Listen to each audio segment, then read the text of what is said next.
Hello everyone, welcome to Victor's Knowledge. This is Shinu Sharma and today we are going to take up next part from our important topic environment current affair, and this topic is very important for all upcoming exam, and in this lecture I'll be covering March and April 2022's important current affair. Also, I have launched detailed current affair from January 2021 till April 2022. So the offer price is rupees 300 only, and you will be getting free GS MCQs for practice with this current affair notes. If you are interested in buying, you can send email on legalvictor02896@gmail.com. So starting with first important current affair from environment subject, ਤੇ ਮੈਂ ਜਿਹੜੇ ਵੀ ਤੁਹਾਨੂੰ national park wild life sanctuary species ਉਹਨਾਂ ਦੀ protection status ਕਰਵਾਉਣੀ ਆ, ਚਾਹੇ ਤੁਸੀਂ ਉਹਨਾਂ ਦੇ ਅਲੱਗ ਤੋਂ ਨੋਟਸ ਬਣਾ ਲਓ ਜਾਂ ਫਿਰ ਇੱਕ ਜਾਂ ਦੋ ਵਾਰੀ ਇਹ ਪੀਡੀਐਫ ਚ ਰਿਵਾਈਜ਼ ਕਰ ਲਓ, ਕਿਉਂਕਿ ਇਹੀ ਇੰਪੋਰਟੈਂਟ ਕੁਐਸਚਨ ਨੇ ਜਿਹੜੇ ਤੁਹਾਨੂੰ ਮੈਰਿਟ ਵਿੱਚ ਲੈ ਕੇ ਆਉਣਗੇ। ਸੋ ਹੁਣ ਆਪਾਂ ਸਟਾਰਟ ਕਰਦੇ ਹਾਂ। ਪਹਿਲਾ ਕੁਐਸਚਨ ਹੈ related to boma technique. Boma technique animals ਨੂੰ ਫੜਨ ਦੇ ਲਈ ਇੱਕ ਲਾਲਚ ਦੇ ਕੇ ਫੜਨ ਦੇ ਲਈ ਅਫਰੀਕਾ 'ਚ ਯੂਜ਼ ਕੀਤੀ ਜਾਂਦੀ ਹੈ ਬਹੁਤ ਲੰਬੇ ਸਮੇਂ ਤੋਂ। Boma capturing technique which is popular in Africa. ਇਹਦੇ 'ਚ ਕੀ ਹੁੰਦਾ ਹੈ, ਐਨੀਮਲਸ ਨੂੰ ਇੱਕ ਬਹੁਤ ਲੰਬੀ ਫਨਲ ਦੀ ਤਰ੍ਹਾਂ ਇੱਕ ਟੇਪਰ ਤਿਆਰ ਕੀਤਾ ਜਾਂਦਾ ਹੈ ਜਿਹਦੇ ਵਿੱਚ ਉਹਨਾਂ ਨੂੰ ਆਲੇ ਦੁਆਲੇ ਕੁਝ ਦੇਖਣ ਨੂੰ ਨਹੀਂ ਮਿਲਦਾ। ਗ੍ਰਾਸ ਦੇ ਮੈਟ ਲਗਾ ਕੇ ਸਾਰਾ ਕੁਝ ਢੱਕ ਦਿੱਤਾ ਜਾਂਦਾ ਹੈ ਸੋ ਦੈਟ ਉਹਨਾਂ ਨੂੰ ਪਤਾ ਨਾ ਚੱਲੇ ਕਿ ਅਸੀਂ ਕਿਹੜੀ ਚੀਜ਼ ਦੇ ਅੰਦਰ ਵੜ ਰਹੇ ਹਾਂ। ਸੋ ਇੱਕ ਵਾਰੀ ਉਹਨਾਂ ਨੂੰ ਲਿਊਰ ਕਰਕੇ ਲਾਲਚ ਕਰਕੇ ਉਹਦੇ ਅੰਦਰ ਵਾੜ ਦਿੱਤਾ ਜਾਂਦਾ ਹੈ। ਉਸ ਤੋਂ ਬਾਅਦ ਉਹਨਾਂ ਦੀ ਕੋਈ ਟਰਾਂਸਲੋਕੇਸ਼ਨ ਕਰਨੀ ਹੈ, ਟਰਾਂਸਪੋਰਟੇਸ਼ਨ ਕਰਨੀ ਹੈ ਜਾਂ ਉਹਨਾਂ ਨੂੰ ਕਿਸੇ ਹੋਰ ਪਰਪਸ ਦੇ ਲਈ ਕੋਈ ਟ੍ਰੇਨਿੰਗ ਦੇਣੀ ਹੈ ਤਾਂ ਫਿਰ ਉਹ ਦਿੱਤੀ ਜਾਂਦੀ ਹੈ। ਤੇ ਹੁਣ ਇਹ ਟੈਕਨੀਕ ਕੂਨੋ ਨੈਸ਼ਨਲ ਪਾਰਕ ਇੰਡੀਆ ਦੇ ਵਿੱਚ ਯੂਜ਼ ਹੋ ਰਹੀ ਹੈ ਐਨੀਮਲਸ ਨੂੰ, ਸਪੈਸ਼ਲੀ ਅਫਰੀਕਨ ਚੀਤਾ ਨੂੰ ਫੀਡ ਕਰਨ ਦੇ ਲਈ। So the funnel taper into an animal selection cum loading chute supported with grass mat, green net to make it opaque for animal which are then herded into large vehicle for transport to another location. Cheetah ਕੀ ਹੈ? Cheetah big cat species ਦੀ oldest form ਹੈ। So cheetah ਨੂੰ world ਦਾ fastest land mammal ਕਿਹਾ ਜਾਂਦਾ ਹੈ। Very important static GK question। IUCN Red List ਵਿੱਚ ਇਹ vulnerable risk ਦੀ category ਉੱਤੇ ਨੇ। ਕੰਟਰੀ ਨੇ ਸਪੌਟ ਕੀਤਾ ਸੀ ਲਾਸਟ ਫਿਲਾਈਨ ਜਿਹੜਾ ਡਾਈਟ ਹੋ ਗਿਆ ਸੀ ਛੱਤੀਸਗੜ੍ਹ ਵਿੱਚ, ਮਰ ਗਿਆ ਸੀ 1947 ਵਿੱਚ। ਸੋ ਲਾਸਟ ਸਪੌਟਡ ਫਿਲਾਈਨ ਕੰਟਰੀ ਦਾ ਸਭ ਤੋਂ ਆਖਰੀ ਛੱਤੀਸਗੜ੍ਹ ਵਿੱਚ 1947 ਵਿੱਚ ਉਹਦੀ ਡੈਥ ਹੋ ਗਈ ਸੀ। Later cheetah which is fastest land animal was declared extinct. India ਵਿੱਚ ਵੀ ਚੀਤਾ ਨੂੰ ਐਕਸਟਿੰਕਟ ਖਤਮ ਡਿਕਲੇਅਰ ਕਰ ਦਿੱਤਾ ਗਿਆ ਸੀ 1952 ਵਿੱਚ। ਏਸ਼ੀਆਟਿਕ ਚੀਤਾ ਨੂੰ critically endangered species IUCN red list ਨੇ ਡਿਕਲੇਅਰ ਕੀਤਾ ਹੋਇਆ ਹੈ ਤੇ ਇਹ ਮੰਨਿਆ ਜਾਂਦਾ ਕਿ ਇਸ ਸਮੇਂ ਇਹ ਸਿਰਫ ਈਰਾਨ ਵਿੱਚ ਹੀ ਸਰਵਾਈਵ ਕਰ ਰਹੇ ਨੇ। ਸੋ ਇਹ ਰਾਈਟ ਸਾਈਡ ਤੇ ਤੁਸੀਂ ਕੁਝ ਇੰਪੋਰਟੈਂਟ ਫੈਕਟਸ ਦੇਖ ਸਕਦੇ ਹੋ related to cheetah. So important question comes about Kuno national park. Kuno national park ਹੈ ਕਿੱਥੇ? ਸੋ ਇਹ ਹੈ Sheopur district Madhya Pradesh. Kuno river Chambal river ਦੀ ਇੱਕ ਮੇਜਰ ਟ੍ਰਿਬਿਊਟਰੀ ਹੈ। So Kuno park is known for leopard, jackal, chinkara. ਇਹ ਤੁਹਾਨੂੰ ਤਿੰਨ ਇੰਪੋਰਟੈਂਟ ਨਾਮ ਪਤਾ ਹੋਣੇ ਚਾਹੀਦੇ ਆ। Cheetah, which once roamed in the northern plains of India, became extinct in India in 1948. Plans to reintroduce cheetah. So plan ਕੀਤੇ ਜਾ ਰਹੇ ਨੇ ਕਿ ਚੀਤਾ ਨੂੰ ਦੁਬਾਰਾ ਤੋਂ reintroduce ਕੀਤਾ ਜਾਵੇ ਕੂਨੋ ਨੈਸ਼ਨਲ ਪਾਰਕ ਸਾਊਥ ਅਫਰੀਕਾ ਤੋਂ ਲਿਆ ਕੇ। Kuno has the potential to carry populations of all four India's big cats: tiger, leopard, Asiatic lion, also cheetah. Very important for exam. Recently, Botanical Survey of India ਨੇ ਇੱਕ ਨਵੀਂ ਗਿਨਬੈਰੀ ਦੀ spice discover ਕੀਤੀ ਹੈ। ਕਿੱਥੋਂ? ਤਮਿਲਨਾਡੂ ਦੀ Kanyakumari wild life sanctuary ਚੋਂ। ਜਿਹੜੀ species ਹੈ ਇਹਦੀ ਡਿਸਟਿੰਕਟ ਲਾਰਜ ਵਾਈਟ ਫਰੂਟ ਹੁੰਦੇ ਨੇ, ਇਹ ਤੁਸੀਂ ਪਿਕਚਰ 'ਚ ਦੇਖ ਸਕਦੇ ਹੋ, ਜਿਹੜੇ ਐਂਡੈਮਿਕ ਨੇ ਸਦਰਨ ਵੈਸਟਰਨ ਘਾਟਸ ਤੋਂ, ਤੇ ਇਹ ਜਿਹੜੀ ਫੈਮਿਲੀ ਤੋਂ ਬਿਲੋਂਗ ਕਰਦੀ ਹੈ ਸਪੀਸੀਜ਼ ਉਹਦਾ ਨਾਮ ਹੈ ਔਰੇਂਜ ਫੈਮਿਲੀ ਰੂਟੈਸ਼ੀਆ। ਜਿਹੜੀ ਸਪੀਸੀਜ਼ ਹੈ ਇੱਕ ਐਵਰਗ੍ਰੀਨ ਸਮਾਲ ਟਰੀ ਹੈ। ਹੁਣ ਇੰਪੋਰਟੈਂਟ ਕੁਐਸਚਨ ਆਉਂਦਾ regarding botanical survey of India BSI। ਸਭ ਤੋਂ ਟੌਪ ਸੈਂਟਰਲ ਏਪੈਕਸ ਰਿਸਰਚ ਆਰਗੇਨਾਈਜੇਸ਼ਨ ਹੈ ਜਿਹੜੀ ਮਿਨਿਸਟਰੀ ਆਫ ਇਨਵਾਇਰਨਮੈਂਟ ਫੋਰੈਸਟ ਤੇ ਕਲਾਈਮੇਟ ਚੇਂਜ ਦੇ ਅੰਦਰ ਕੰਮ ਕਰ ਰਹੀ ਹੈ। It carries out taxonomic and florist studies on wild plant resources of the country through survey, documentation, conservation। 1890 ਚ establish ਹੋਈ ਸੀ ਸਰ ਜਾਰਜ ਕਿੰਗ ਦੀ ਡਾਇਰੈਕਸ਼ਨ ਦੇ ਅੰਦਰ। ਜਿਹੜਾ ਡਿਪਾਰਟਮੈਂਟ ਹੈ ਇਹਨੇ ਡਿਵੈਲਪ ਕੀਤਾ ਇੱਕ ਡਿਜੀਟਲ ਪਲੇਟਫਾਰਮ ਵੀ ਜਿਹਦਾ ਨਾਮ ਹੈ Indian plant diversity information system. This is again important fact। Next is very interesting current affair. Chile ਨੇ ਰੀਸੈਂਟਲੀ ਕ੍ਰੀਏਟ ਕੀਤਾ ਹੈ ਇੱਕ ਬਹੁਤ ਵੱਡਾ ਨੈਸ਼ਨਲ ਪਾਰਕ ਜਿਹਦੇ ਵਿੱਚ 100 ਦੀ ਗਿਣਤੀ ਦੇ ਵਿੱਚ ਗਲੇਸ਼ੀਅਰ ਪ੍ਰੋਟੈਕਟ ਕੀਤੇ ਜਾਣਗੇ ਜਿਹੜੇ ਕਲਾਈਮੇਟ ਚੇਂਜ ਕਰਕੇ ਮੈਲਟ ਹੋ ਰਹੇ ਨੇ। ਸੋ ਗਲੇਸ਼ੀਅਰਸ ਬਰਫ਼ ਦੇ ਵੱਡੇ ਵੱਡੇ ਪਾਈਲਸ ਹੁੰਦੇ ਨੇ। ਸੈਂਟੀਆਗੋ ਗਲੇਸ਼ੀਅਰ ਨੈਸ਼ਨਲ ਪਾਰਕ ਇਹਦਾ ਨਾਮ ਹੈ। ਚਿਲੇ ਤੁਸੀਂ ਯਾਦ ਰੱਖਣਾ ਹੈ। Creation of this park is to protect 46% of ice contained in Andes area of Santiago metropolitan region। Chile is one of the world's top 10 countries ਜਿਨ੍ਹਾਂ ਨੂੰ ਗਲੇਸ਼ੀਅਰ ਸਰਫੇਸ ਏਰੀਆ ਦੇ ਨਾਲ ਮੈਜ਼ਰ ਕੀਤਾ ਜਾਂਦਾ ਹੈ। ਬਾਕੀ ਕੰਟਰੀਜ਼ ਨੇ Canada, US, China, Russia. The new park provides official protection। So ਕਿੰਨੇ ਗਲੇਸ਼ੀਅਰਸ ਨੂੰ ਪ੍ਰੋਟੈਕਸ਼ਨ ਮਿਲੂਗੀ ਇਸ ਸੈਂਟੀਆਗੋ ਗਲੇਸ਼ੀਅਰ ਨੈਸ਼ਨਲ ਪਾਰਕ ਦੇ ਅੰਦਰ? 368। 118 ਲੋਕੇਟਡ ਨੇ ਓਲੀਵਰਸ ਰਿਵਰ ਬੇਸਿਨ ਚ, 250 ਕੋਲੋਰਾਡੋ ਰਿਵਰ ਬੇਸਿਨ। ਸੋ ਇਹ ਨਾਮ ਵੀ ਤੁਹਾਨੂੰ ਪਤਾ ਹੋਣੇ ਚਾਹੀਦੇ ਆ। ਨੈਕਸਟ ਗੈਂਗੇਟਿਕ ਡਾਲਫਿਨ ਬਾਰੇ ਇੰਪੋਰਟੈਂਟ ਕੁਐਸਚਨ ਹੈ। ਸੋ ਗੈਂਗੇਟਿਕ ਡਾਲਫਿਨ ਬਾਰੇ ਤੁਹਾਨੂੰ ਐਗਜ਼ਾਮ ਦੇ ਵਿੱਚ ਡੈਫੀਨੇਟਲੀ ਕੁਐਸਚਨ ਆ ਸਕਦਾ ਹੈ ਕਿਉਂਕਿ ਕਾਫੀ ਸਮੇਂ ਤੋਂ ਨਿਊਜ਼ ਵਿੱਚ ਹੈ। ਗੈਂਗੇਟਿਕ ਰਿਵਰ ਡਾਲਫਿਨ ਇੰਡੀਆ ਦੀ ਨੈਸ਼ਨਲ ਐਕੁਆਟਿਕ ਐਨੀਮਲ ਹੈ। Very important fact.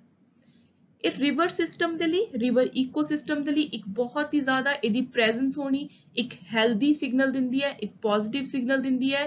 ਜ਼ਿਆਦਾਤਰ ਜੇ ਆਪਾਂ ਇਹਦੀ ਹੈਬਿਟੇਸ਼ਨ ਦੀ ਗੱਲ ਕਰੀਏ ਤਾਂ ਇਹ ਇਨਹੈਬਿਟ ਕਰਦੀ ਹੈ ਗੈਂਗੇਸ, ਬ੍ਰਹਮਪੁੱਤਰਾ, ਮੇਘਨਾ, Karnaphuli, Sangu river system, Nepal, India, Bangladesh ਵਿੱਚ। ਗੈਂਗੇਟਿਕ ਰਿਵਰ ਡਾਲਫਿਨ ਪੂਰੀ ਦੁਨੀਆ 'ਚ ਪਾਈਆਂ ਜਾਣ ਵਾਲੀਆਂ 4 ਫਰੈਸ਼ ਵਾਟਰ ਡਾਲਫਿਨ ਸਪੀਸੀਜ਼ ਦੇ ਵਿੱਚੋਂ ਇੱਕ ਹੈ। ਸੋ ਇੰਡੀਆ ਦੀ ਇਹ ਨੈਸ਼ਨਲ ਐਕੁਆਟਿਕ ਐਨੀਮਲ ਹੈ ਜੋ ਐਗਜ਼ਾਮ ਦੇ ਲਈ ਤੁਹਾਨੂੰ ਪਤਾ ਹੋਣਾ ਚਾਹੀਦਾ ਹੈ। ਹੁਣ ਆਪਾਂ ਦੇਖਦੇ ਹਾਂ ਇਹਨਾਂ ਦਾ ਕੰਜ਼ਰਵੇਸ਼ਨ ਸਟੇਟਸ ਕੀ ਹੈ। ਵਾਈਲਡ ਲਾਈਫ ਪ੍ਰੋਟੈਕਸ਼ਨ ਐਕਟ ਦੇ ਵਿੱਚ ਪਹਿਲੇ ਸ਼ਡਿਊਲ 'ਚ ਆਉਂਦੀ ਹੈ। ਐਂਡੇਂਜਰਡ ਹੈ IUCN ਰੈੱਡ ਲਿਸਟ ਦੇ ਮੁਤਾਬਿਕ। Most endangered appendix 1, appendix 2। migratory species that need conservation and management of convention on migratory species। ਸੋ ਇਹ ਦੋ ਅਲੱਗ-ਅਲੱਗ ਕਨਵੈਨਸ਼ਨਸ ਦੇ ਵਿੱਚ ਇਹਦਾ ਅਲੱਗ-ਅਲੱਗ ਸਟੇਟਸ ਕੀ ਹੈ ਇਹ ਵੀ ਤੁਹਾਨੂੰ ਪਤਾ ਹੋਣਾ ਚਾਹੀਦਾ ਹੈ। ਸਾਈਟਸ ਦੇ ਵਿੱਚ ਇਹਦਾ ਸਟੇਟਸ ਹੈ ਅਪੈਂਡਿਕਸ 1, CMS ਦੇ ਵਿੱਚ ਇਹਦਾ ਸਟੇਟਸ ਹੈ ਅਪੈਂਡਿਕਸ। ਵਰਲਡ ਸਪੈਰੋ ਡੇ ਵੈਰੀ ਇੰਪੋਰਟੈਂਟ ਆਉਣ ਵਾਲੇ ਸਾਰੇ ਐਗਜ਼ਾਮ ਦੇ ਵਿੱਚ। ਵੈਟਲੈਂਡ ਡੇ ਹੋ ਗਿਆ, ਵਾਟਰ ਡੇ ਹੋ ਗਿਆ, ਸਪੈਰੋ ਡੇ। ਇਹ 3-4 ਇੰਪੋਰਟੈਂਟ ਇਹੋ ਜਿਹੇ ਇੰਟਰਨੈਸ਼ਨਲ ਡੇਜ਼ ਨੇ ਪਲੱਸ ਇਹਨਾਂ ਦੇ ਥੀਮ ਜੋ ਐਗਜ਼ਾਮ 'ਚ ਆਉਣ ਦੇ ਕਾਫੀ ਹਾਈ ਚਾਂਸ ਨੇ। ਵਰਲਡ ਸਪੈਰੋ ਡੇ 20 ਮਾਰਚ ਨੂੰ ਸੈਲੀਬ੍ਰੇਟ ਕੀਤਾ ਜਾਂਦਾ ਹੈ। ਇਹਦਾ ਏਮ ਹੈ ਕਾਮਨ ਹਾਊਸ ਸਪੈਰੋਜ਼ ਨੇ ਉਹਨਾਂ ਬਾਰੇ ਲੋਕਾਂ ਨੂੰ ਜਾਗਰੂਕਤਾ ਪੈਦਾ ਕਰਨੀ, ਅਵੇਅਰਨੈਸ, ਉਹਨਾਂ ਦੀ ਪ੍ਰੋਟੈਕਸ਼ਨ ਬਾਰੇ। ਨੋਇਜ਼ ਪੋਲਿਊਸ਼ਨ ਕਰਕੇ ਇਹ ਅੱਜ ਕੱਲ੍ਹ ਜ਼ਿਆਦਾਤਰ ਆਪਾਂ ਨੂੰ ਦਿਖਦੀਆਂ ਨਹੀਂ, ਇਸੇ ਲਈ ਲੋਕਾਂ ਦੇ ਅੰਦਰ ਇੱਕ ਜਾਗਰੂਕਤਾ ਪੈਦਾ ਕਰਨੀ ਹੈ ਕਿ ਇਹਨਾਂ ਨੂੰ ਆਪਾਂ ਨੇ ਕਿਵੇਂ ਪ੍ਰੋਟੈਕਟ ਕਰਨਾ ਹੈ, ਇਹਨਾਂ ਨੂੰ ਨੈਚੁਰਲ ਇਨਵਾਇਰਨਮੈਂਟ ਦੇ ਵਿੱਚ ਕਿਵੇਂ ਆਪਾਂ ਨੇ ਇੰਟੈਕਟ ਰੱਖਣਾ ਹੈ। ਸੋ ਜਿਹੜਾ ਦਿਨ ਹੈ ਐਲੋਕੇਟ ਕੀਤਾ ਗਿਆ ਇੱਕ ਬ੍ਰੌਡਰ ਵਿਜ਼ਨ ਦੇ ਨਾਲ to provide a platform where people who are working on conservation of house sparrow or other common birds can network, collaborate, exchange conservation ideas। ਜਿਹੜਾ ਇਹ ਇਨੀਸ਼ੀਏਟਿਵ ਹੈ ਵਰਲਡ ਸਪੈਰੋ ਡੇ ਦਾ, ਇਹਦੀ ਸ਼ੁਰੂਆਤ ਕੀਤੀ ਸੀ nature forever society of India ਨੇ ਨਾਲ Ecosys action foundation of France ਨੇ ਮਿਲ ਕੇ। ਸੋ ਇਹ ਦੋ ਇੰਪੋਰਟੈਂਟ ਜਿਹੜੀਆਂ ਆਰਗੇਨਾਈਜੇਸ਼ਨ ਨੇ ਇਹਨਾਂ ਦੇ ਨਾਮ ਵੀ ਪਤਾ ਹੋਣੇ ਚਾਹੀਦੇ ਆ। Society was started by dedicated conservationist Mohammad Dilawar। He was named by the Time as one of the heroes of environment in 2008। Now comes theme, very important theme, बहुत simple है साल 2022 ਦਾ, I love sparrows। Environment Ministry ने एक expert appraisal committee बिठाई सी जिन्हें recommend किया है grant of environment clearance for Sun Pharmaceutical Industry Limited expansion project ਜਿਹੜਾ ਮਧੁਰੰਤਕਮ ਤਲੁਕ ਅਰਾਊਂਡ 3.7 ਕਿਲੋਮੀਟਰ ਦੂਰ वेदन थंगल बर्ड सेंचुरी तो लगाया जाना है। सो इन्वायरमेंट मिनिस्ट्री ने एक कमेटी बिठाई सी कि जे ਉਹ कमेटी पास करूगी क्लियर करूगी कि सन फार्मास्यूटिकल खुल ਸਕਦੀ ਹੈ ਇਸ ਬਰਡ ਸੈਂਚੁਰੀ ਦੇ ਨੇੜੇ ਤੱਕ ਖੋਲਾਂਗੇ ਅਦਰਵਾਈਜ਼ ਉਹਨਾਂ ਦੇ ਪ੍ਰੋਜੈਕਟ ਨੂੰ ਰੋਕ ਦੇਵਾਂਗੇ। ਸੋ ਵੇਦਾਂਤ ਥੰਗਲਰ ਬਰਡ ਸੈਂਚੁਰੀ ਇਹਨੂੰ 1936 ਵਿੱਚ ਤਮਿਲਨਾਡੂ ਵਿੱਚ ਬਰਡ ਸੈਂਚੁਰੀ ਡਿਕਲੇਅਰ ਕੀਤਾ ਗਿਆ ਸੀ। ਭਾਰਤ ਦੀ 올ਡੈਸਟ ਬਰਡ ਸੈਂਚੁਰੀ ਹੈ, ਇਹ ਵੀ ਬਹੁਤ ਇੰਪੋਰਟੈਂਟ ਫੈਕਟ ਹੈ ਐਗਜ਼ਾਮ ਦੇ ਲਈ। A tank having a compact group of Barringtonia and Acacia nilotica trees, dry evergreen scrub and thorn forest, bird nest on the branches of submerged trees। So ਇਹ ਸਾਰੀਆਂ ਚੀਜ਼ਾਂ ਉੱਥੇ ਪਾਈਆਂ ਜਾਂਦੀਆਂ ਨੇ, ਕਿਹੜੇ birds important ਉੱਥੇ ਆਉਂਦੇ ਨੇ, ਇਹ ਸਾਰੀਆਂ ਚੀਜ਼ਾਂ ਤੁਹਾਨੂੰ ਪਤਾ ਹੋਣੀਆਂ ਚਾਹੀਦੀਆਂ ਨੇ।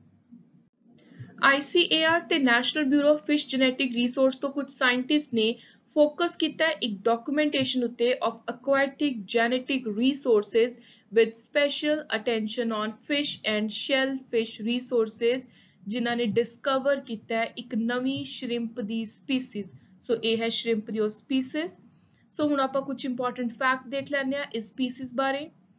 ਇਹਨੂੰ ਅਗਾਤੀ ਆਈਲੈਂਡ ਹੈ ਜਿਹੜਾ ਉਹਦਾ ਜਿਹੜਾ ਕੋਰਲ ਅਟੋਲ ਹੈ ਉਹਦੇ ਤੋਂ 1 ਤੋਂ 2 ਮੀਟਰ ਡੂੰਘਾਈ ਤੇ ਕਲੈਕਟ ਕੀਤਾ ਗਿਆ, ਜੋ ਲਕਸ਼ਦੀਪ ਗਰੁੱਪ ਆਫ ਆਈਲੈਂਡ ਦਾ ਇੱਕ ਪਾਰਟ ਹੈ ਅਗਾਤੀ ਆਈਲੈਂਡ। ਜਿਹੜੀ ਇਹ ਨਵੀਂ ਸਪੀਸੀਜ਼ ਹੈ ਇਹਨੂੰ ਨਾਮ ਦਿੱਤਾ ਗਿਆ ਕੋਇਆਸ। ਕੋਇਆਸ ਇੱਕ ਲੋਕਲ ਕਮਿਊਨਿਟੀ ਹੈ ਲਕਸ਼ਦੀਪ ਆਈਲੈਂਡ ਦੀ, ਸੋ ਉਹਨਾਂ ਨੂੰ ਆਨਰ ਕਰਨ ਦੇ ਲਈ ਇਹ ਨਾਮ ਦਿੱਤਾ ਗਿਆ। ਸੋ ਹੁਣ ਆਪਾਂ ਕੁਝ ਇੰਪੋਰਟੈਂਟ ਜਿਓਗ੍ਰਾਫੀਕਲ ਫੈਕਟ ਵੀ ਦੇਖ ਲੈਂਦੇ ਆ। Agatti island is at a distance of 459 kilometre Kochi ਤੋਂ, ਤੇ ਇਹ ਕਾਵਾਰਤੀ ਆਈਲੈਂਡ ਦੇ ਵੈਸਟ ਉੱਤੇ ਹੈ। ਸੋ ਇਹ ਤੁਸੀਂ ਪਿਕਚਰ ਦੇਖ ਸਕਦੇ ਹੋ। ਅਗਾਤੀ ਜਿਹੜੇ ਲਕਸ਼ਦੀਪ ਦੇ ਮੋਸਟ ਬਿਊਟੀਫੁਲ ਲਗੂਨਸ ਨੇ ਉਹਨਾਂ ਦੇ ਵਿੱਚੋਂ ਇੱਕ ਹੈ, ਤੇ ਅਗਾਤੀ ਕੋਰਲ ਗਰੋਥ ਉਰੇ ਹੁੰਦੀ ਹੈ, ਮਲਟੀ ਕਲਰ ਕੋਰਲ ਫਿਸ਼ ਪਾਈਆਂ ਜਾਂਦੀਆਂ ਨੇ। ਫਿਸ਼ਿੰਗ ਉਰੇ ਬਹੁਤ ਹੀ ਜ਼ਿਆਦਾ ਕਾਮਨ ਹੈ। ਫਿਸ਼ਿੰਗ ਤੋਂ ਇਲਾਵਾ ਉਰੇ ਹੋਰ ਜਿਹੜੀਆਂ ਮੇਨ ਇੰਡਸਟਰੀ ਨੇ ਉਹਨੇ ਕੋਇਰ ਤੇ ਕੋਪਰਾ, ਵੈਰੀ ਇੰਪੋਰਟੈਂਟ ਤੇ ਆਲਰੇਡੀ ਐਗਜ਼ਾਮ 'ਚ ਆ ਚੁੱਕਿਆ ਹੈ। Airport is built on this island। Agatti islands ਦਾ ਇੱਕ ਵਰਚੁਅਲ ਗੇਟਵੇ ਹੈ। ਸੋ ਇਹ ਤੁਸੀਂ ਦੇਖ ਸਕਦੇ ਹੋ ਕਾਫੀ ਸਾਰੇ ਲਗੂਨਸ ਨੇ, ਇਹ Kerala, Kochi, this is the archipelago of Lakshadweep. ਸੋ ਹੁਣ ਆਪਾਂ ਦੋ ਹੈ ਜੇ ਇੰਪੋਰਟੈਂਟ ਇੰਸਟੀਚਿਊਟ ਕਾਉਂਸਲਸ ਦੇ ਬਾਰੇ ਡਿਸਕਸ਼ਨ ਕਰਦੇ ਹਾਂ ਜਿਹੜੇ ਇਸ ਕਰੰਟ ਅਫੇਅਰ ਦੇ ਵਿੱਚ ਜਿਨ੍ਹਾਂ ਦਾ ਮੈਂਸ਼ਨ ਹੋਇਆ, ਜਿਨ੍ਹਾਂ ਦੀ ਗੱਲ ਹੋ ਰਹੀ ਹੈ। ਸੋ ਨੰਬਰ 1 ਹੈ national bureau of fish genetic resource ਤੇ ਦੂਜਾ ਹੈ ICAR। ICAR National Bureau of Fish Genetic Resource was established in December 1983 in rented premises at Allahabad। ਜਿਹੜਾ ਬਿਊਰੋ ਹੈ ਇਹ ਪਰਮਾਨੈਂਟ ਇਨਫਰਾਸਟ੍ਰਕਚਰ ਹੈ, ਇਹਨੂੰ ਡਿਵੈਲਪ ਕੀਤਾ ਗਿਆ ਲਖਨਊ ਯੂਪੀ ਵਿੱਚ 1999।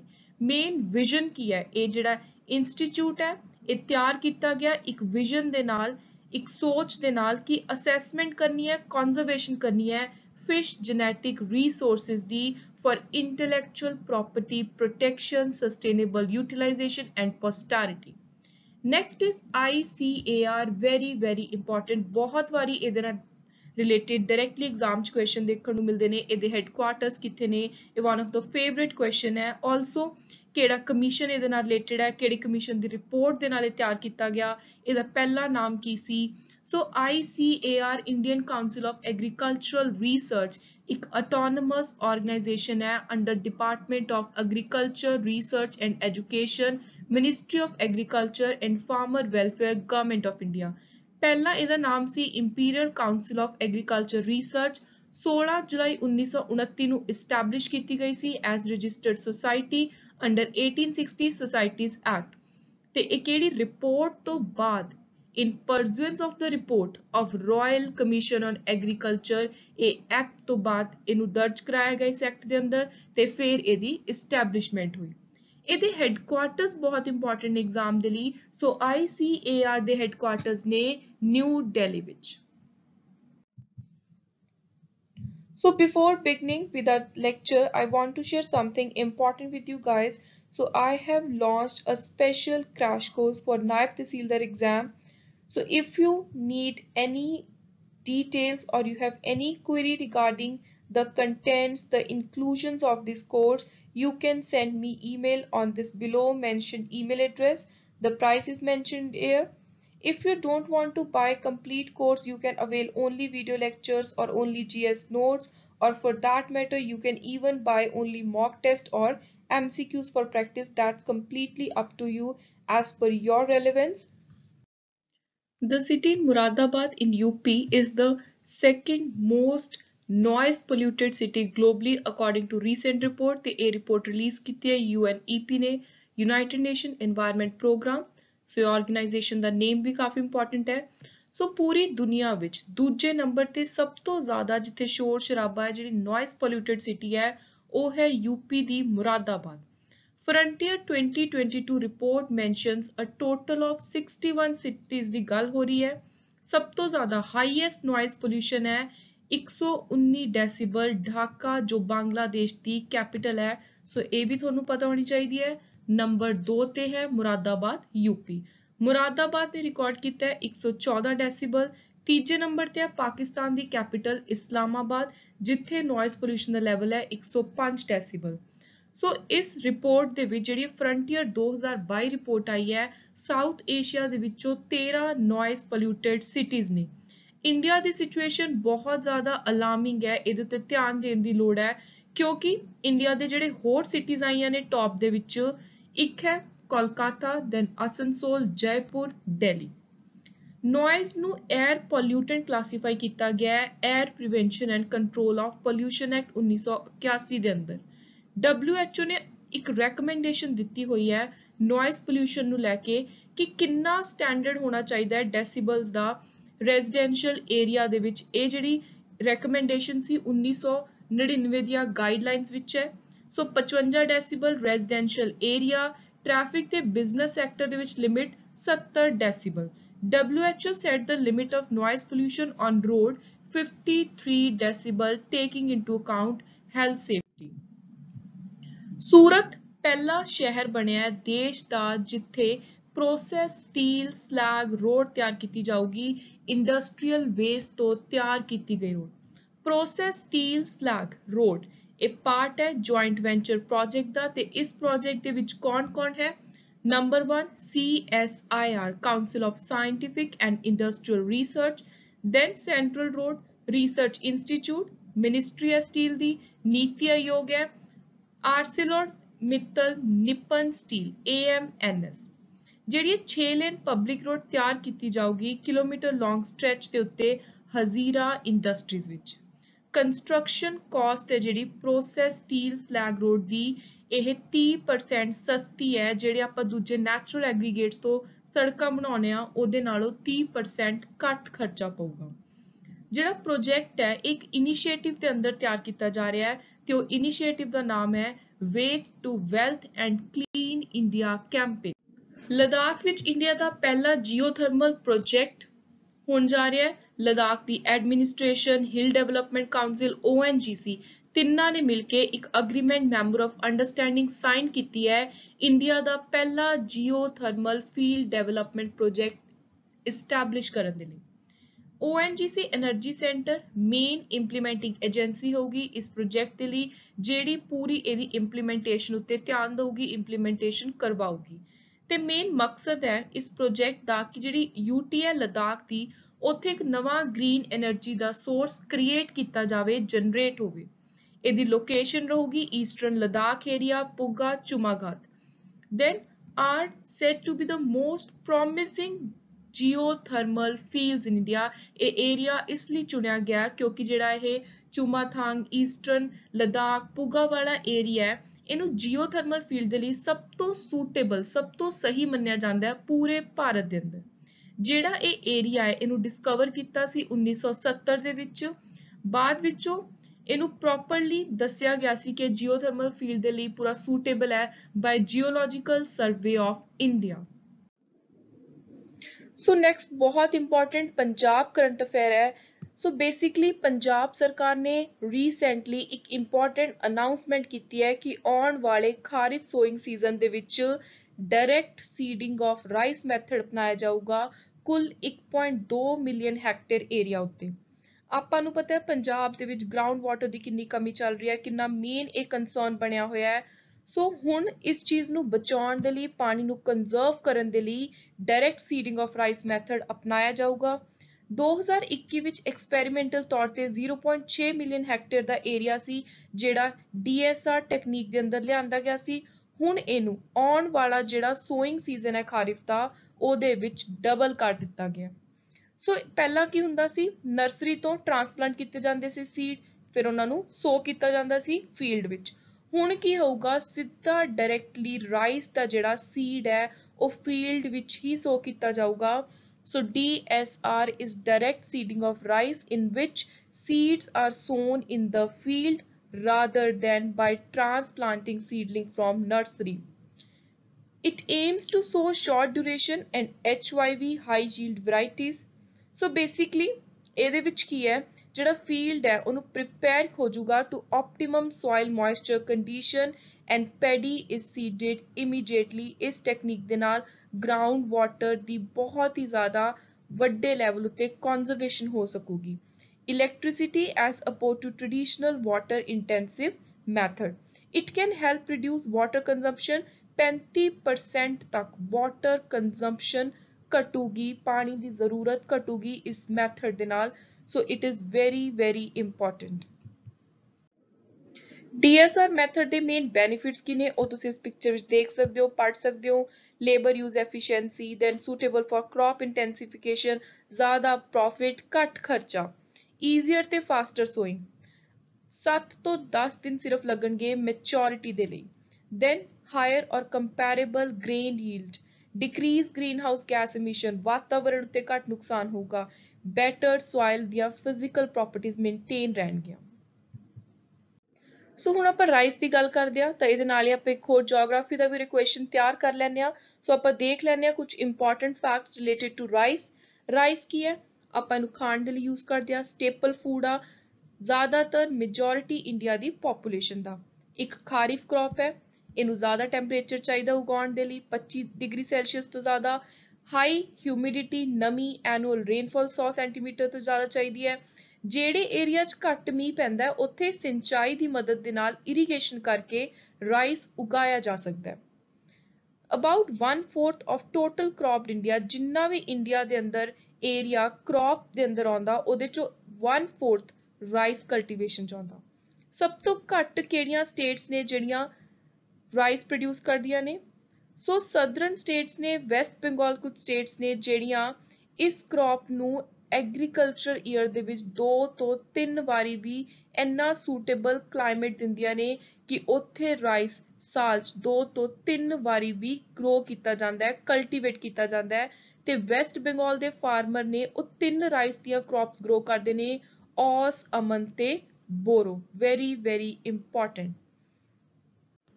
ਸੋ ਆਪਾਂ ਗੱਲ ਕਰ ਰਹੇ ਸੀ ਕਿ ਸਭ ਤੋਂ ਘੱਟ ਮੋਸਟਲੀ ਜਿਹੜੀਆਂ ਸਟੇਟਸ ਨੇ ਉਹ ਕਰ ਲੈਂਦੀਆਂ ਨੇ ਰਾਈਸ, ਪਰ ਰਾਜਸਥਾਨ ਸਟੇਟ ਹੈ ਜਿਹੜੀ ਉੱਥੇ ਰਾਈਸ ਕਲਟੀਵੇਸ਼ਨ ਕਾਫੀ ਘੱਟ ਹੈ। ਸੋ ਹੁਣ ਆਪਾਂ ਦੇਖ ਲੈਂਦੇ ਹਾਂ ਲੀਡਿੰਗ ਪ੍ਰੋਡਿਊਸਰ ਸਟੇਟ ਕਿਹੜੀਆਂ ਨੇ? West Bengal, UP, Punjab. Then high yielding state Punjab, Tamil Nadu, Haryana, Andhra, Telangana, West Bengal, Kerala. ਤੁਸੀਂ ਐਗਜ਼ਾਮ ਦੇ ਲਈ ਇਹ ਜਿਹੜੀਆਂ 3 ਕ੍ਰੌਪਸ ਨੇ ਰਾਈਸ ਦੀਆਂ ਕਿੱਥੇ ਉਗਾਈਆਂ ਜਾਂਦੀਆਂ ਨੇ? ਵੈਸਟ ਬੰਗਾਲ। ਇਹਨਾਂ ਦੇ ਨਾਮ ਕੀ ਨੇ ਇਹ ਜ਼ਰੂਰ ਤਿਆਰ ਕਰਕੇ ਜਾਣਾ। ਇੱਕ ਹੋਰ ਇੰਪੋਰਟੈਂਟ ਫੈਕਟ ਹੈ ਜਿਹੜਾ ਕਾਫੀ ਵਾਰੀ ਸਟੂਡੈਂਟ ਇਹਦੇ ਵਿੱਚ ਕਨਫਿਊਜ਼ ਹੋ ਜਾਂਦੇ ਨੇ, ਕਾਫੀ ਸਟੂਡੈਂਟਸ ਨੂੰ ਕਈ ਵਾਰੀ ਲੱਗਦਾ ਉਹ ਇਹ ਆਪਸ਼ਨ ਪੇਪਰ ਸਟਿਕ ਕਰ ਦਿੰਦੇ ਨੇ ਸਪੈਸ਼ਲੀ ਸਟੇਟਮੈਂਟ ਬੇਸਡ ਕੁਐਸਚਨ ਦੇ ਵਿੱਚ ਕਿ ਪੰਜਾਬ ਤੇ ਹਰਿਆਣਾ ਸ਼ੁਰੂ ਤੋਂ ਰਾਈਸ ਗਰੋਇੰਗ ਏਰੀਆਜ਼ ਨੇ। ਦ ਆਨਸਰ ਇਜ਼ ਬਿਗ ਨੋ। ਪੰਜਾਬ ਤੇ Haryana traditional rice growing areas ਨਹੀਂ ਹੈ। ਰਾਈਸ ਕਲਟੀਵੇਸ਼ਨ ਪੰਜਾਬ ਤੇ ਹਰਿਆਣਾ ਦੇ ਇਰੀਗੇਟਡ ਏਰੀਆਜ਼ 'ਚ ਸ਼ੁਰੂ ਹੋਇਆ ਸੀ ਜਦੋਂ ਗ੍ਰੀਨ ਰੈਵੋਲਿਊਸ਼ਨ ਆਈ 1970 ਦੇ ਅਰਾਊਂਡ। ਕੇਰਲਾ ਆਪਣਾ ਇੱਕ ਆਫੀਸ਼ੀਅਲ ਐਮਫੀਬੀਅਨ ਡਿਕਲੇਅਰ ਕਰਨ ਜਾ ਰਿਹਾ। ਬਹੁਤ ਵਾਰੀ ਆਪਾਂ ਨੇ ਸਟੇਟ ਬਰਡ ਬਾਰੇ ਸੁਣਿਆ, ਸਟੇਟ ਐਨੀਮਲ ਬਾਰੇ ਸੁਣਿਆ। ਸੋ ਕੇਰਲਾ ਹੁਣ ਇੱਕ ਆਪਣਾ ਆਫੀਸ਼ੀਅਲ ਐਮਫੀਬੀਅਨ ਡਿਕਲੇਅਰ ਕਰਨ ਜਾ ਰਹੀ ਹੈ ਤੇ ਉਹ ਹੋਊਗਾ ਪਰਪਲ ਫਰੌਗ। ਇਹ ਤੁਸੀਂ ਦੇਖ ਸਕਦੇ ਹੋ, this is purple frog. Purple frog ਇੱਕ ਰੇਅਰੈਸਟ ਫਰੌਗ ਸਪੀਸੀਜ਼ ਹੈ ਜਿਹੜੀ ਵੈਸਟਰਨ ਘਾਟ ਵਿੱਚ ਹੀ ਜ਼ਿਆਦਾਤਰ ਪਾਈ ਜਾਂਦੀ ਹੈ, ਉੱਥੇ ਹੀ ਇਹ ਰਹਿ ਗਈ, ਐਂਡੈਮਿਕ ਹੈ ਟੂ ਵੈਸਟਰਨ ਘਾਟ। ਸੋ ਪਰਪਲ ਫਰੌਗ, ਮਹਾਬਲੀ ਔਰ ਮਵੇਲੀ ਫਰੌਗ ਵੀ ਇਹਨੂੰ ਕਿਹਾ ਜਾਂਦਾ ਹੈ। ਬਿਗ ਨੋਜ਼ਡ ਫਰੌਗ, ਜ਼ਿਆਦਾਤਰ ਅੰਡਰਗਰਾਉਂਡ ਰਹਿੰਦਾ ਹੈ, ਬਹੁਤ ਥੋੜੇ ਦਿਨਾਂ ਦੇ ਲਈ ਇਹ ਬਾਹਰ ਨਿਕਲ ਕੇ ਆਉਂਦਾ ਹੈ ਗਰਾਊਂਡ ਉੱਪਰ, Purple frog is one of only two species in family. The family is endemic to Western Ghats of India. Molecular evidence has found the purple frog to be most closely related to a family ਜਿਹੜੀ Seychelles ਦੇ ਵਿੱਚ ਪਾਈ ਜਾਂਦੀ ਹੈ। Tamil Nadu state ਵਿੱਚ ਪਹਿਲੀ ਵਾਰੀ ਇੱਕ ਬਹੁਤ ਹੀ ਅਲੱਗ ਤਰੀਕੇ ਦੀ rare butterfly palm king spot ਕੀਤੀ ਗਈ ਹੈ। ਯੂਨੀਕ ਵੁਡੀ ਸਪੀਸੀਜ਼ ਹੈ। अर्लीयर ਇਹ ਸਿਰਫ ਕੇਰਲਾ ਵਿੱਚ ਹੀ ਦਿਖੀ ਸੀ ਇਸ ਤੋਂ ਪਹਿਲਾਂ, ਹੁਣ ਇਹਨੂੰ ਤਮਿਲਨਾਡੂ ਵਿੱਚ ਵੀ ਦੇਖਿਆ ਗਿਆ ਹੈ। ਸੋ ਤਮਿਲਨਾਡੂ ਦੇ ਵਿੱਚ ਇਹ ਪਹਿਲਾ ਰੇਅਰ ਸਪੀਸ ਹੈ ਇਸ ਤਰੀਕੇ ਦਾ।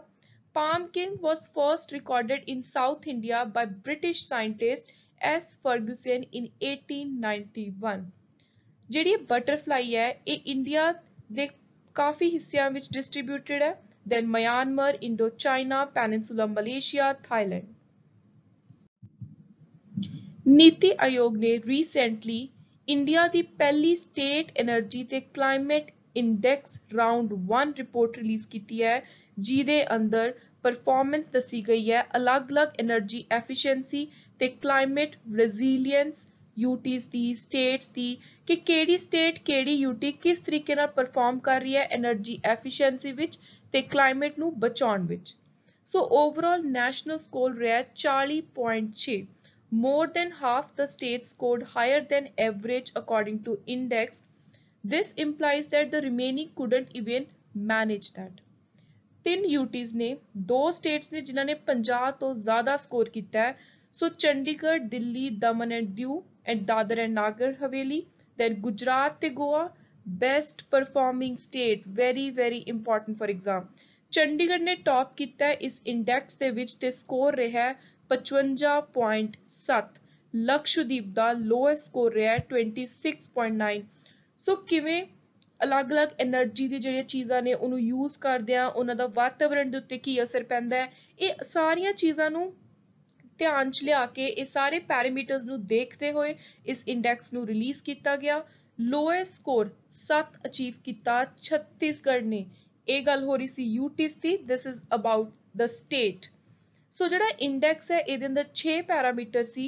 ਪਾਵਰ ਡਿਸਟ੍ਰੀਬਿਊਸ਼ਨ ਕੰਪਨੀਜ਼ ਦੀ ਪਰਫਾਰਮੈਂਸ ਕਿਵੇਂ ਦੀ ਹੈ, access, affordability, reliability, energy, clean energy initiative, energy efficiency, environment sustainability and new initiatives. So ਇਹ ਤੁਹਾਨੂੰ 6 ਪੈਰਾਮੀਟਰਸ ਪਤਾ ਹੋਣੇ ਚਾਹੀਦੇ ਨੇ। ਕੀ ਨੇ ਰਿਲੀਜ਼ ਕੀਤਾ ਹੈ, energy efficiency, climate resilience index. National score ਕੀ ਰਿਹਾ, ਕਿਹੜੀ ਯੂਟੀ ਨੇ ਟੌਪ ਕੀਤਾ ਹੈ, ਕਿਹੜੀ ਯੂਟੀ ਸਭ ਤੋਂ ਨੀਚੇ ਆਈ ਹੈ, ਕਿਹੜੀ ਸਟੇਟ ਟੌਪ ਤੇ ਰਹੀ ਹੈ, ਕਿਹੜੀ ਸਟੇਟ ਨੇ ਲੋਐਸਟ ਸਕੋਰ ਕੀਤਾ। 2 ਇੰਪੋਰਟੈਂਟ ਸਵੈਲੋ ਸਪੀਸੀਜ਼ ਨੇ ਇੰਡੀਆ ਦੀਆਂ, ਇੱਕ ਬਾਨ ਸਵਾਲੋ, ਇੱਕ ਰੈਡ ਰੰਪਡ ਸਵਾਲੋ। ਦੋਨੋਂ ਬਹੁਤ ਇੰਪੋਰਟੈਂਟ ਚੇਨਈ ਦੀ ਰੈਜ਼ੀਡੈਂਟ ਸਪੀਸੀਜ਼ ਨੇ, ਉੱਥੋਂ ਦੀਆਂ ਬੇਸਿਕਲੀ ਨੇਟਿਵ ਰਹਿਣ ਵਾਲੀਆਂ ਸਪੀਸੀਜ਼ ਨੇ। However, one can be noticed easily, but other one remains in the shadow। ਜਿਹੜੀ ਬਾਨ ਸਵਾਲੋ ਆ ਉਹਨੂੰ ਆਪਾਂ ਆਮ ਤੌਰ ਤੇ ਦੇਖ ਸਕਦੇ ਹਾਂ, ਪਰ ਜਿਹੜੀ ਰੈਡ ਰੰਪਡ ਸਵਾਲੋ ਆ ਉਹ ਜ਼ਿਆਦਾਤਰ ਲੁੱਕ ਕੇ ਰਹਿਣਾ ਪਸੰਦ ਕਰਦੀ ਹੈ, ਉਹ ਬਾਹਰ ਨਹੀਂ ਆਉਂਦੀ। ਸਵੈਲੋਜ਼ ਇਨ ਇੰਡੀਆ, ਭਾਰਤ ਦੇ ਅੰਦਰ ਕੁੱਲ 15 ਸਪੀਸੀਜ਼ ਨੇ। ਸਵੈਲੋ ਤੇ ਮਾਰਟਿਨ ਦੀਆਂ ਆਲਮੋਸਟ ਸੇਮ ਲੱਗਦੀਆਂ ਨੇ। ਇਹ ਤੁਸੀਂ ਦੇਖ ਸਕਦੇ ਹੋ picture, red rumped swallow, then streak throat swallow, barn, wire tail swallow. So ਇਹ ਨੇ ਇਹਨਾਂ ਦੇ throat, then rump, then crown, almost same ਲੱਗਦੇ ਨੇ। ਤੇ ਇਹਦੇ ਵਿੱਚੋਂ ਐਗਜ਼ਾਮ ਦੇ ਲਈ ਤੁਸੀਂ ਯਾਦ ਰੱਖਣਾ ਹੈ ਕਿ 2 ਜਿਹੜੀਆਂ ਸਪੀਸੀਜ਼ ਨੇ ਚੇਨਈ ਦੀਆਂ ਰੈਜ਼ੀਡੈਂਟ ਸਪੀਸੀਜ਼ ਨੇ, ਕਿਉਂਕਿ ਇਹ ਕਾਫੀ ਜ਼ਿਆਦਾ ਨਿਊਜ਼ ਵਿੱਚ ਚੱਲ ਰਹੀ ਸੀ। ਰੀਸੈਂਟਲੀ ਸੁਪਰੀਮ ਕੋਰਟ ਨੇ ਇੱਕ ਕਮੇਟੀ ਤਿਆਰ ਕੀਤੀ ਸੀ ਤੇ ਉਹਦੇ ਤੋਂ ਹੁਣ ਅਪਡੇਟ ਮੰਗੀ ਹੈ regarding formation of making power lines underground in Rajasthan, Gujarat, ordered a year ago. So ਸਾਲ ਪਹਿਲਾਂ ਸੁਪਰੀਮ ਕੋਰਟ ਨੇ ਇੱਕ ਕਮੇਟੀ ਨੂੰ ਕਿਹਾ ਸੀ ਕਿ ਉਹਨਾਂ ਨੇ ਇੱਕ ਪ੍ਰੋਪਰ ਰਿਸਰਚ ਕਰਕੇ ਦੱਸਣਾ ਹੈ ਕਿ ਰਾਜਸਥਾਨ ਤੇ ਗੁਜਰਾਤ ਵਿੱਚ ਜਿਹੜੀਆਂ ਅੰਡਰਗਰਾਊਂਡ ਪਾਵਰ ਲਾਈਨਸ ਲਗਾਈਆਂ ਜਾਣਗੀਆਂ ਉਹਨਾਂ ਦਾ ਉੱਥੋਂ ਦੀ ਸਪੀਸੀਜ਼ ਉੱਤੇ, ਸਪੈਸ਼ਲੀ ਗ੍ਰੇਟ ਇੰਡੀਅਨ ਬਸਟਰਡ ਉੱਤੇ ਕੋਈ ਅਸਰ ਹੋਊਗਾ। ਸੋ ਕਿਵੇਂ ਉਹ ਪਾਵਰ ਲਾਈਨਸ ਅੰਡਰਗਰਾਊਂਡ ਕੱਢੀਆਂ ਜਾਣਗੀਆਂ। ਸੋ ਹੁਣ ਆਪਾਂ ਦੇਖ ਲੈਂਦੇ ਹਾਂ ਗ੍ਰੇਟ ਇੰਡੀਅਨ ਬਸਟਰਡ ਜਾਂ ਜਿਹਨੂੰ ਗੋਦਵਾਨ ਕਹਿੰਦੇ ਆ, ਉਹਦੇ ਨਾਲ ਰਿਲੇਟਡ ਕੁਝ ਇੰਪੋਰਟੈਂਟ ਫੈਕਟਸ ਜੋ ਐਗਜ਼ਾਮ ਦੇ ਲਈ ਜ਼ਿਆਦਾ ਇੰਪੋਰਟੈਂਟ ਹੈ। ਸਭ ਤੋਂ ਪਹਿਲੀ ਚੀਜ਼, ਜਿਹੜਾ ਇਹ ਗ੍ਰੇਟ ਇੰਡੀਅਨ ਬਸਟਰਡ ਹੈ ਇਹ ਉੜਨ ਵਾਲੇ ਪੰਛੀਆਂ ਦੇ ਵਿੱਚੋਂ ਸਭ ਤੋਂ ਜ਼ਿਆਦਾ ਹੈਵੀਐਸਟ ਹੁੰਦਾ ਹੈ। So heaviest of the flying birds. Then ਜਿਹੜਾ ਬਲੈਕ ਬਕ ਕੈਟੇਗਰੀ ਹੈ, ਸੇਮ ਉਸੇ ਹੈਬਿਟੇਟ ਦੇ ਵਿੱਚ ਹੀ ਇਹ ਬਰਡ ਪਾਇਆ ਜਾਂਦਾ ਹੈ। This bird is also associated in the same habitat as black bird. So ਇਹ ਕਿੱਥੇ ਕਿੱਥੇ ਪਾਇਆ ਜਾਂਦਾ ਹੈ? ਐਰਿਡ ਤੇ ਸੈਮੀ ਐਰਿਡ ਗ੍ਰਾਸਲੈਂਡ ਹੋ ਗਏ, ਜਿੱਥੇ ਬਹੁਤ ਛੋਟਾ ਛੋਟਾ ਸਕਰਬ ਪਾਏ ਜਾਂਦੇ ਨੇ, ਬੁਸ਼ੇਸ, ਤਾਂ ਹੀ ਇਹਨੂੰ ਰਾਜਸਥਾਨ ਜਾਂ ਗੁਜਰਾਤ ਵਿੱਚ ਜ਼ਿਆਦਾਤਰ ਪਾਇਆ ਜਾਂਦਾ ਹੈ। ਡੈਜ਼ਰਟ ਵਾਲੇ ਜਿਹੜੇ ਸੁੱਕੇ ਏਰੀਆਜ਼ ਨੇ, ਇਰੀਗੇਟਡ ਏਰੀਆਜ਼ ਤੋਂ ਇਹ ਦੂਰ ਰਹਿੰਦਾ ਹੈ। ਜਿਹੜੇ ਪਾਣੀ ਵਾਲੇ ਜਿੱਥੇ ਪ੍ਰੋਪਰ ਸਿੰਚਾਈ ਹੁੰਦੀ ਹੈ ਉਹ ਏਰੀਆਜ਼ ਤੋਂ ਇਹ ਦੂਰ ਰਹਿੰਦਾ ਹੈ। ਜੇ ਆਪਾਂ ਡਿਸਟ੍ਰੀਬਿਊਸ਼ਨ ਦੀ ਗੱਲ ਕਰੀਏ ਤਾਂ ਇਹ ਸਪੀਸੀਜ਼ ਜ਼ਿਆਦਾਤਰ ਇੰਡੀਆ ਤੇ ਪਾਕਿਸਤਾਨ ਵਿੱਚ ਪਾਈ ਜਾਂਦੀ ਹੈ। Presently, its population is estimated to be of less than 200 across Rajasthan, Gujarat, Maharashtra, Madhya Pradesh, Karnataka ਤੇ ਆਂਧਰਾ ਪ੍ਰਦੇਸ਼। ਕੁਝ ਹੋਰ ਇੰਪੋਰਟੈਂਟ ਫੈਕਟਸ ਨੇ ਜੋ ਤੁਸੀਂ ਇਸ ਪਿਕਚਰ ਵਿੱਚ ਦੇਖ ਸਕਦੇ ਹੋ। ਸੋ this is great Indian bustard. ਇੱਕ ਸਭ ਤੋਂ ਇੰਪੋਰਟੈਂਟ ਫੈਕਟ ਜੋ ਐਗਜ਼ਾਮ ਦੇ ਲਈ ਡੈਫੀਨੇਟਲੀ ਤੁਹਾਨੂੰ ਪਤਾ ਹੋਣਾ ਚਾਹੀਦਾ, ਉਹ ਹੈ ਕਿ great Indian bustard Rajasthan state ਦਾ ਸਟੇਟ ਬਰਡ ਹੈ। Very very important fact. ਤੇ ਜੇ ਆਪਾਂ ਇਹਦੇ ਕੰਜ਼ਰਵੇਸ਼ਨ ਸਟੇਟਸ ਦੀ ਗੱਲ ਕਰੀਏ ਤਾਂ IUCN ਰੈੱਡ ਲਿਸਟ ਵਿੱਚ ਇਹ ਕ੍ਰਿਟੀਕਲੀ ਐਂਡੇਂਜਰਡ ਹੈ। ਦੈਨ ਸ਼ਡਿਊਲ 1 ਚ ਆਉਂਦਾ ਹੈ, ਅਪੈਂਡਿਕਸ 1 ਚ ਆਉਂਦਾ ਹੈ। ਸੋ ਇਹ ਕਿੱਥੇ ਕਿੱਥੇ ਪ੍ਰੋਟੈਕਟਡ ਏਰੀਆਜ਼ ਕੀ ਨੇ ਜਿੱਥੇ ਪਾਇਆ ਜਾਂਦਾ, ਜਿੱਥੇ ਸਪੈਸੀਫਿਕਲੀ ਗ੍ਰੇਟ ਇੰਡੀਅਨ ਬਰਡ ਨੂੰ ਡੈਡੀਕੇਟ ਕਰਕੇ ਉਹ ਏਰੀਆਜ਼ ਨੂੰ ਪ੍ਰੋਟੈਕਟਡ ਡਿਕਲੇਅਰ ਕੀਤਾ ਹੋਇਆ ਹੈ। ਸੋ ਪਹਿਲੇ ਨੰਬਰ ਤੇ ਹੈ ਰਾਜਸਥਾਨ ਦਾ ਡੈਜ਼ਰਟ ਨੈਸ਼ਨਲ ਪਾਰਕ ਜੈਸਲਮੇਰ ਤੇ ਬਾਰਮੇਰ। ਦੂਜਾ ਗੁਜਰਾਤ ਨਲਿਆ ਸੈਂਚੁਰੀ ਇਨ ਕੱਚ, ਉਰੇ ਵੀ ਗ੍ਰੇਟ ਇੰਡੀਅਨ ਬਰਡ ਤੁਹਾਨੂੰ ਮਿਲੂਗਾ। Then Madhya Pradesh ਕਰੇਰਾ wild life sanctuary. 1990 ਦੇ ਅਰਾਊਂਡ ਮੱਧ ਪ੍ਰਦੇਸ਼ ਦੇ ਵਿੱਚੋਂ ਇਹ ਜਿਹੜੀ ਸਪੀਸੀਜ਼ ਹੈ ਇਹ ਕਰੇਰਾ ਵਾਈਲਡ ਲਾਈਫ ਸੈਂਚੁਰੀ ਤੋਂ ਪੂਰੀ ਤਰ੍ਹਾਂ ਡਿਸਅਪੀਅਰ ਹੋ ਗਈ ਸੀ। Then Maharashtra Nannaj grassland, Solapur, Andhra Pradesh Rollapadu wild life sanctuary. ਵੈਸੇ ਵੀ ਤੁਹਾਨੂੰ ਐਗਜ਼ਾਮ ਦੇ ਲਈ ਅਲੱਗ ਤੋਂ ਵੀ ਪਤਾ ਹੋਣਾ ਚਾਹੀਦਾ, ਗ੍ਰੇਟ ਇੰਡੀਅਨ ਬਸਟਰਡ ਵਾਲੇ ਫੈਕਟ ਨੂੰ ਛੱਡ ਕੇ ਡਾਇਰੈਕਟਲੀ ਵੀ ਤੁਹਾਨੂੰ ਉੱਥੇ ਪੁੱਛਿਆ ਜਾ ਸਕਦਾ ਹੈ ਕਿ ਕਰੇਰਾ ਵਾਈਲਡ ਲਾਈਫ ਸੈਂਚੁਰੀ ਕਿੱਥੇ ਹੈ, ਨਲਿਆ ਸੈਂਚੁਰੀ ਕਿੱਥੇ ਹੈ। ਸੋ ਜਿੰਨੇ ਵੀ important wild life sanctuary, grassland, national park current affair ਚ ਆਉਂਦੀਆਂ ਨੇ ਉਹ ਤੁਸੀਂ ਅਲੱਗ ਤੋਂ ਜ਼ਰੂਰ ਤਿਆਰ ਕਰਕੇ ਜਾਣੀਆਂ। So last current is related to an important term. Basically ਕੀ ਹੈ, ਕੁਝ ਐਨੀਮਲਸ, ਕੁਝ ਰਿਪਟਾਈਲਸ ਆਪਣੇ ਆਪ ਨੂੰ ਸ਼ਿਕਾਰ ਤੋਂ ਬਚਾਉਣ ਦੇ ਲਈ ਇੱਕ ਇੰਪੋਰਟੈਂਟ ਸਮਾਰਟ ਟੈਕਟਿਕ ਵਰਤਦੇ ਨੇ। ਆਪਣਾ ਜਿਹੜਾ ਕਲਰ ਹੈ ਉਹਨੂੰ ਬਹੁਤ ਬ੍ਰਾਈਟ ਸ਼ੋ ਕਰਦੇ ਨੇ, ਆਪਣੀ ਸ਼ੇਪ ਬਦਲ ਲੈਂਦੇ ਨੇ ਸੋ ਦੈਟ ਜਦੋਂ ਵੀ ਉਹਨਾਂ ਨੂੰ ਕੋਈ ਸ਼ਿਕਾਰ ਕਰਨ ਆਵੇ ਤਾਂ ਉਹਨਾਂ ਤੋਂ ਦੇਖ ਕੇ ਉਹ ਡਰ ਜਾਵੇ ਜਾਂ ਫਿਰ ਉਹ ਇਹ ਸਮਝ ਲੇ ਕਿ ਜਿਹੜਾ ਬ੍ਰਾਈਟਲੀ ਕਲਰਡ ਐਨੀਮਲ ਹੈ ਇਹ ਟੌਕਸਿਕ ਹੋ ਸਕਦਾ ਹੈ। It could have taste bad or smell foul, have spine. So ਜਿਹੜੀ ਇਹ ਟਰਮ ਯੂਜ਼ ਕੀਤੀ ਜਾਂਦੀ ਹੈ ਇਸ ਸਮਾਰਟ ਟੈਕਟਿਕ ਦੇ ਲਈ, ਉਹਦਾ ਨਾਮ ਹੈ ਅਪੋਜ਼ਮੈਟਿਜ਼ਮ। ਸਿੰਪਲੀ ਐਗਜ਼ਾਮ ਦੇ ਲਈ ਤੁਹਾਨੂੰ ਪਤਾ ਹੋਣਾ ਚਾਹੀਦਾ, ਉੱਥੇ ਤੁਹਾਨੂੰ ਡਾਇਰੈਕਟਲੀ ਪੁੱਛਿਆ ਜਾ ਸਕਦਾ ਹੈ what do you understand by aposematism? So aposematism ਕੀ ਹੈ? It is a smart tactic. Few animals and reptiles ਜਿਵੇਂ frog, snake, butterfly brightly colored for self-defense use smart tactics such as aposematism to save themselves from prey. Instead of merging into the background, ਉਹ actually ਕੀ ਕਰਦੇ ਨੇ, aggressively advertise ਕਰਦੇ ਨੇ ਆਪਣੇ ਆਪ ਨੂੰ through coloration or shape that they are not worth eating. The brightly colored animal could be toxic, taste bad, smell foul or have spines or just be too aggressive. Most common colors ਜਿਹੜੇ ਇਹ animals ਜਾਂ reptiles ਦੇ ਦੁਆਰਾ ਆਪਣੇ ਆਪ ਨੂੰ ਦਰਸਾਇਆ ਜਾਂਦਾ ਜਿਨ੍ਹਾਂ 'ਚ use ਕੀਤੇ ਜਾਂਦੇ ਨੇ, they are red, yellow, black and white. So this was all about today's important lecture on environment current affair from the month of January and February. I hope you like this lecture also. Before summing up, I want to share something important for you guys. So any student who is preparing for Naib Tahsildar exam, I have compiled special mock test. 5 complete mock test compilation is there with solution for 40 marks part, which include reasoning, data interpretation, etc. The price is very reasonable, only rupees 250. You will get these 5 complete mock tests which are prepared exactly as per exam pattern. In order to buy these tests, you can send me email on legalvictor02896@gmail.com. So this was all about today's lecture. I hope you liked the video. Keep supporting Victor's Knowledge. Also, please do like, share and comment. Your support motivates us to do better.